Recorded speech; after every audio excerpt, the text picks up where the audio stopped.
नमस्कार दोस्तों, मैं Sandeep Maurya CID academy Jaunpur channel में आपका स्वागत करता हूं। दोस्तों, जीएस के संविधान भाग के अगले वीडियो में आज हम पढ़ेंगे भारतीय संविधान के भाग। पिछली वीडियो मैंने आपको बताया था कि संविधान में 22 भाग हैं, तो हम एक एक करके उनके ब्यौरे को पढ़ेंगे। किस भाग में कौन सा विषय है और किस अनुच्छेद के तहत कौन सा भाग है। चलिए, तो मैंने समय बचाने के लिए पहले चार्ट तैयार कर रखा है। अब आगे देखते हैं, हम इसे एक्सप्लेन करते हैं, ध्यान से सुनिए। चलिए, भाग 1 में विषय क्या है? संघ और उसके राज्य क्षेत्र। अनुच्छेद 1 से 4 तक इसका मतलब यह हुआ कि सभी राज्यों का एक संघ होगा, भारत एक देश होगा जिसके राज्य होंगे। राज्यों का क्षेत्र कितना बड़ा होगा, किस राज्य की सीमा कितनी होगी और किसे घटाया जाएगा, किसे बढ़ाया जाएगा, ये सभी ब्यौरा, ये सभी मुद्दे अनुच्छेद 1 से 4 के बीच हैं और वो भाग 1 में आते हैं। चलिए, नेक्स्ट हम देखते हैं भाग 2। भाग 2 नागरिकता से संबंधित अनुबंध है। इसमें भारत में रहने वाले सभी लोगों के लिए, सभी व्यक्तियों के लिए नागरिकता होने का, नागरिक होने का क्या क्या अधिकार है, किन अधिकारों के तौर पर उन्हें नागरिकता दी जाएगी, वो अनुच्छेद 5 से 11 में इसका संपूर्ण ब्यौरा है। जब हम अनुच्छेद पढ़ेंगे तब हम अनुच्छेद 5, 6, 7, 8 करके आपको ये बताएंगे कि अगर आप भारत हैं, भारत में रहते हैं, भारत के नागरिक हैं, तो किन आधारों पर आप भारत के नागरिक अपने आप को कह सकते हैं। तो यह हो जाएगा भाग 2 में। चलिए, फिर देखते हैं भाग 3। नेक्स्ट आता है भाग 3 में मौलिक अधिकार। अगर आप भारत के नागरिक हैं तो आपको संविधान की तरफ से कुछ ऐसे अधिकार दिए गए हैं, स्वतंत्रता दी गई है, पढ़ाई लिखाई, घूमना फिरना, जो भी काम आप कर रहे हैं इस देश में, उन सब के लिए संविधान हमें अधिकार देता है। उन सभी अधिकारों को मौलिक अधिकार कहा जाता है, जो आपके पर्सनल अधिकार है, जिसे कोई नहीं छीन सकता। हाँ, कुछ विशेष परिस्थितियों में, पिछली वीडियो मैंने बताया था कि राष्ट्रपति शासन जब लगता है, ऐसी हालत में कुछ अधिकार रोक लिए जाते हैं, यानी कुछ अधिकारों को बंद कर दिया जाता है, जैसे कि अभी लॉकडाउन ही चल रहा है। तो अनुच्छेद 12 से 35 में, इन अनुच्छेदों में आपको कितने अधिकार दिए जाते हैं, उनका पूरा ब्यौरा हम अनुच्छेद 12 से 35 में पढ़ेंगे, भाग 3 के तहत। चलिए, आगे देखते हैं हम भाग 4। भाग 4 में क्या है? राज्य के नीति निर्देशक तत्व। इसका मतलब यह है कि देश की व्यवस्था के लिए राज्य कौन से निर्देशों का पालन करेगा, क्या नीतियां होंगी, शिक्षा, स्वास्थ्य, सुरक्षा, विकास, उद्योग और किसी भी चीज के लिए, सड़क परिवहन, जल संसाधन, बिजली, इन सभी के लिए राज्य अपने नागरिकों के लिए कैसी सुविधाएं देता है, उसके लिए नीति निर्देशक बनाने का, नीतियों पर निर्देशन करने का कार्य राज्य का होगा। इसका पूरा ब्यौरा हम पढ़ेंगे अनुच्छेद 36 से 51 के बीच। तो भाग 4 में राज्य के नीति निर्देशक तत्व हैं। नेक्स्ट देखते हैं भाग 4 कर। इसमें मूल कर्तव्य, पिछले वीडियो हमने बताया था मूल कर्तव्य रूस से लेकर बाद में जोड़े गए हैं, उसे हमने भाग 4 क बनाया, यानी कि भाग 4 के तहत रखकर एक और पार्ट बनाया भाग 4 क, और उसे रखा गया अनुच्छेद 51 क में। आपको मालूम है कि भारतीय नागरिकों के लिए 10 मूल कर्तव्य हैं। इसे हम पूरी अगली वीडियो में, दूसरी वीडियो में मूल कर्तव्यों के बारे में पढ़ेंगे। ये हो गए मूल कर्तव्य 51 क में। नेक्स्ट देखते हैं भाग 5। भाग 5 में संघ है, यानी कि सभी राज्यों के लिए संघ क्या होता है। तो सभी राज्यों का एक एकत्रित केंद्र वो संघ होता है, वो है अनुच्छेद 52 से 51 में, यानी कि एक राष्ट्र का निर्माण कैसे होता है, क्या क्या नियम कानून है, वो सब कुछ उस राष्ट्र के लिए, देश के लिए क्या जरूरतें हैं, वो सब अनुच्छेद 52 से 151 तक है, भाग 5 के तहत पढ़ेंगे। नेक्स्ट देखते हैं भाग 6 में क्या है। भाग 6 में अनुच्छेद 152 से 237 तक है, और राज्य का निर्माण होना है, राज्य कैसे बनना है, राज्य मतलब भाग नहीं, पूरा देश। संविधान में भारत एक देश नहीं, भारत एक राज्य है, तो इसके लिए पूरा संपूर्ण ब्यौरा 151 से 237 के तहत है, और वो भाग 6 में आता है। भाग 7 मैंने लिख रखा, भाग 7 में कोई अनुच्छेद नहीं, क्योंकि भाग 7 को निरस्त कर दिया गया। कब? 7वां संविधान के 7वें संशोधन 1956 में भाग 7 को निरस्त कर दिया गया, इसलिए भाग 7 से कोई क्वेश्चन नहीं पूछा जाता है, भाग 7 खत्म है। चलिए, भाग 8 देखते हैं। संविधान के 8वें भाग में अनुच्छेद 239 से 242 तक, उसमें संघ और राज्य, उसके क्षेत्र, इसका ब्यौरा मिलता है। नेक्स्ट, अब हम इसके आगे के लिए, तब तक मैं वीडियो रोककर आगे लिखता हूं।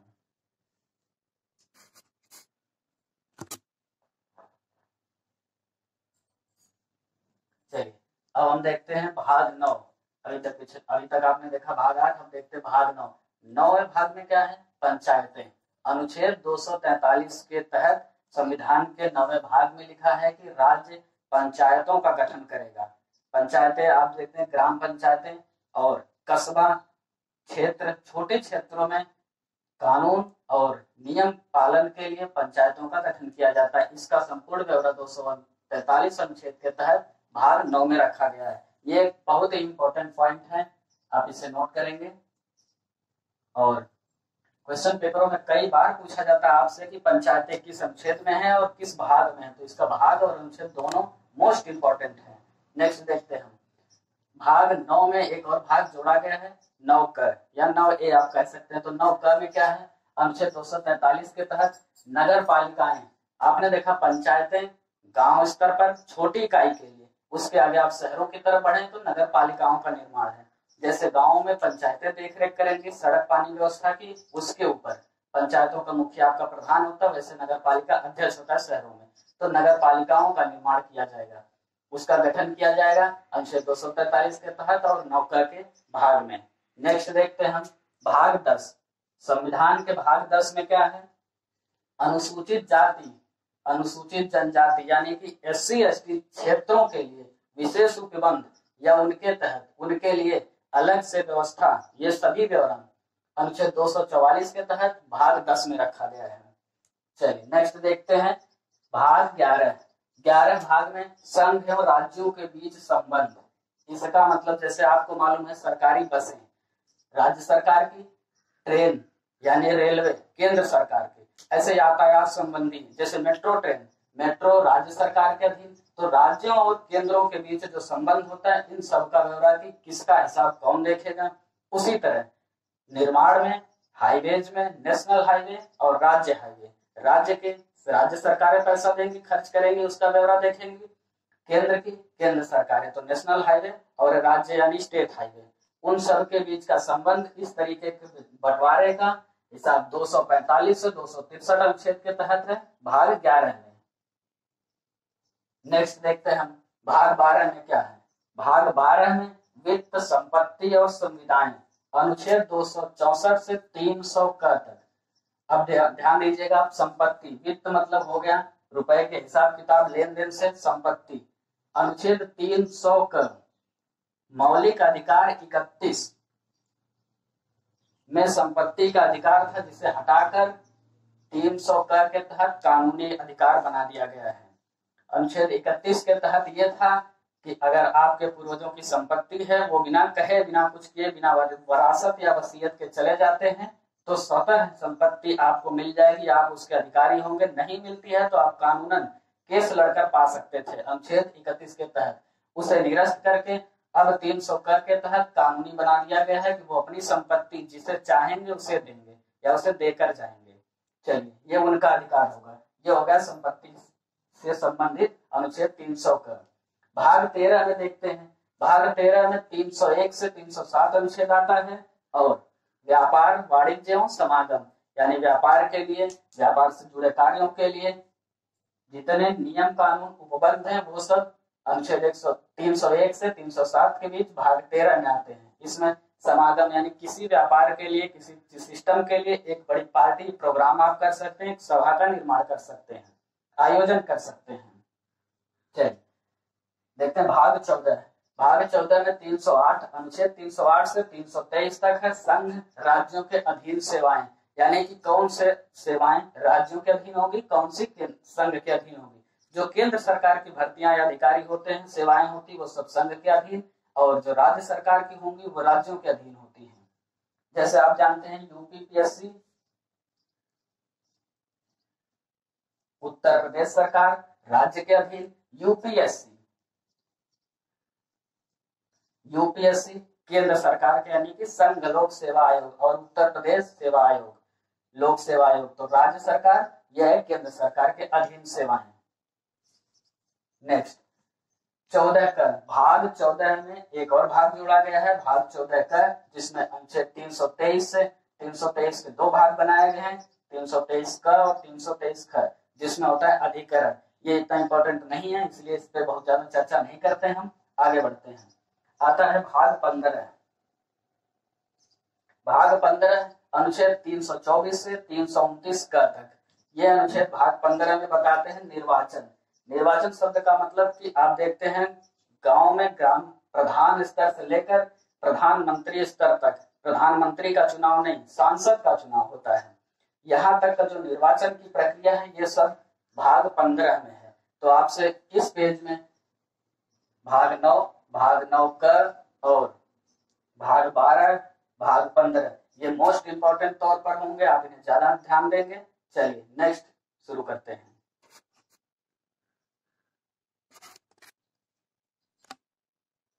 आइए अब आगे देखते हैं भाग 16। भाग 16 में क्या लिखा है? कुछ वर्गों के संबंध में विशेष उपबंध, यानी कुछ क्षेत्रीय वर्ग समुदाय उनके लिए विशेष उपबंध अनुच्छेद 330 से 342 के तहत लिखा गया है। ये हो गया भाग 16। उसके बाद देखते हैं भाग 17। भाग 17 में क्या है? राजभाषा। वेरी इंपॉर्टेंट, आप इसको हाईलाइट करिए, अत्यंत महत्वपूर्ण विषय है राजभाषा। अनुच्छेद 343 से 351 के बीच राजभाषा के लिए भाग 17 बना है। भाग 17 राजभाषा को बताता है। इसका मतलब कि सभी राज्यों के हिसाब से अपनी एक लोकल भाषा जिसमें वो लिख पढ़ सकते हैं, ज्यादातर नागरिक वही भाषा बोलते हैं, वो अपनी भाषा रख सकते हैं राज्य के लिए। और राजभाषा यानी कि केंद्र की, यानी कि भारत की एक अपनी भाषा होगी पूरे देश की, वो हो गई। इन चीजों का ब्यौरा अनुच्छेद 343 से 351 के बीच है। चलिए आगे बढ़ते हैं। भाग 18। 18 भाग में आपात उपबंध है। भाग 18 में 3 अनुच्छेद आते हैं, 352, 356, 360, यानी 352 से 360 अनुच्छेद तक टोटल ये सब आपात उपबंध यानी कि इमरजेंसी से संबंधित है, राष्ट्रपति के शासन से संबंधित अनुच्छेद हैं। आपातकालीन उपबंध भाग 18 में आते हैं। क्वेश्चन ये आता है, पिछली वीडियो हमने बताया था, तो आपसे पूछा जाता है कि आपात उपबंध कहाँ से लिए गए हैं। कमेंट में इस क्वेश्चन का जवाब आप बताएंगे कि राष्ट्रपति के आपातकालीन अधिकार या आपातकालीन उपबंध कहाँ से लिए गए। किसी भी हालत में, देश के किसी भी संकट में, किसी समस्या में राष्ट्रपति अपने इन अधिकारों के, इन अनुच्छेद के तहत अपने अधिकार से देश में आपातकालीन स्थिति लागू कर सकता है, यानी इमरजेंसी लगा सकता है।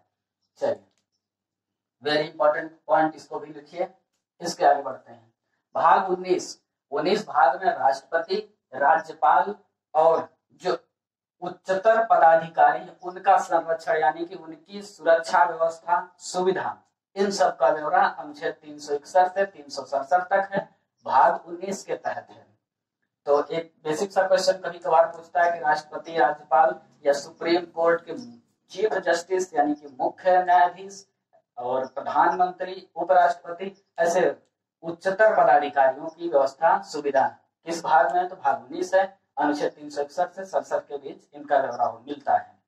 आगे बढ़ते हैं। भाग 20 कहता है संविधान संशोधन की प्रक्रिया। इसे भी आप इंपॉर्टेंट पॉइंट में नोट करेंगे। किसी भी चीज में, संविधान में बने किसी नियम, किसी व्यवस्था के लिए जो नियम पहले से बना दिए गए हैं उसमें अगर कोई कमी या दिक्कत आती है या समय के साथ परिवर्तन की जरूरत होती है तो हम अनुच्छेद 368 के तहत उस नियम में बदलाव कर सकते हैं, उसे दूसरे अनुच्छेद में रख सकते हैं या उसी अनुच्छेद में क, ख, ग जोड़कर बना सकते हैं। ये सब भाग 20 के अनुच्छेद 368 में लिखा है। हम इस अधिकार से संविधान में संशोधन कर सकते हैं और यह अधिकार संसद को दिया जाता है। तो एक और क्वेश्चन मैं आज पूछता हूँ आपसे कि संसद किन भागों से मिलकर बना है? पिछले वीडियो हमने बताया था आपको। तो संविधान संशोधन की प्रक्रिया कहाँ से ली गई है, संसद किन भागों से बनता है? ये 2 सवालों के जवाब आप कमेंट में बताएंगे मुझे। नेक्स्ट देखते हैं। भाग 21 में क्या है? भाग 21 में अनुच्छेद 369 से 392 तक है, जिसमें अस्थायी संक्रमणकालीन उपबंध। इसका मतलब जैसे महामारी, जैसे कि अभी कोरोना महामारी से पूरा विश्व जूझ रहा है, तो भारत के भाग 21 में अनुच्छेद 369 से 392 के तहत अस्थायी मतलब सबको मालूम है इसका कल परसों कभी न कभी इलाज हो ही जाएगा और इसकी कोई ना कोई व्यवस्था तो हो ही जाएगी। तो ऐसी हालत में सरकार, केंद्र सरकार, राज्य सरकार या फिर समस्त न्यायिक प्रशासनिक निकाय इन अधिकारों का प्रयोग करके उस व्यवस्था में कि नागरिकों को कैसे बचाया जाए, क्या सुविधा दी जाए, कौन सी सुविधाएं रोक दी जाए। जैसे फालतू घूम रहे थे आप, संवैधानिक तौर पर आपका अधिकार था, आज उन अधिकारों का हनन करके रोका गया है आपको। आप घर में रहिए, सुरक्षित रहिए, क्योंकि आपके भले के लिए। तो वो 369 से 392 अनुच्छेदों के इनके तहत सरकार ने, प्रशासनिक इकाइयों ने आपको रोका है। तो स्टे होम, बी सेफ, घर में रहिए, सुरक्षित रहिए। तो अस्थायी संक्रमणकालीन उपबंध भाग 21 के तहत पढ़ते हैं। हो सकता है ये भी पूछ लिया जाए, इसलिए इसे भी इंपॉर्टेंट टॉपिक में रखिए, और आने वाले क्वेश्चन में ऐसी चीजें जरूर पूछी जा सकती है, मुझे उम्मीद है। नेक्स्ट देखते हैं भाग 22। भारतीय संविधान का आखिरी भाग, भाग 22, 392 से 395 अनुच्छेद के तहत होता है। इसमें क्या है, संक्षिप्त नाम। जैसे उत्तर प्रदेश नाम है, उसका संक्षिप्त नाम हम यूपी, चाहे हिंदी या इंग्लिश में लिख लेते। तो कोई भी राज्य क्षेत्र या कोई भी व्यक्ति पूरे भारत में अपने नाम का संक्षिप्त नाम कर सकता है। यह अधिकार उसे भाग 22 से दिया जाता है। प्राधिकृत पाठ वहां के लोकल भाषाओं में, वहां का पठन पाठन कार्य, शिक्षा व्यवस्था, वो सब यहाँ से किया जाएगा। उसके बाद निरसन, किसी अनुच्छेद या किसी नियम में कोई समस्या होती है, दिक्कत आती है, उसका संशोधन किया जाता है या फिर उसे निरस्त किया जा सकता है। जैसे अनुच्छेद 31 को संपत्ति का अधिकार वहां से निरस्त करके 301 या 300 क में रख दिया गया है, उसे मौलिक अधिकार से हटाकर कानूनी अधिकार बना दिया गया, तो अनुच्छेद 31 को निरसित कहा जाएगा। यह हो गया निरसन। ऐसी हालत में तो ये कंप्लीट हो गया भारतीय संविधान के भाग। चलिए, एक क्वेश्चन अभी थोड़ी देर पहले एक चीज बताया था मैंने आपको, मौलिक अधिकारों की संख्या। मौलिक अधिकार रूस से लिए गए हैं, तो चलिए कर्तव्य, मौलिक कर्तव्य, सॉरी मौलिक कर्तव्य बताया गया था, तो रूस से लिए गए थे। मौलिक कर्तव्य मैंने आपको 10 बताया था, वो अभी 11 हो चुके हैं। उसमें 11वां या आखिरी भाग क्या है, आखिरी कर्तव्य क्या है, किसी भी बच्चे के नागरिक, माता पिता या संरक्षक जो व्यक्ति हैं उसके, उनका अधिकार है कि वो उसे उचित शिक्षा का प्रबंध करेंगे। तो आज की वीडियो यहीं समाप्त करते हैं। Thank you.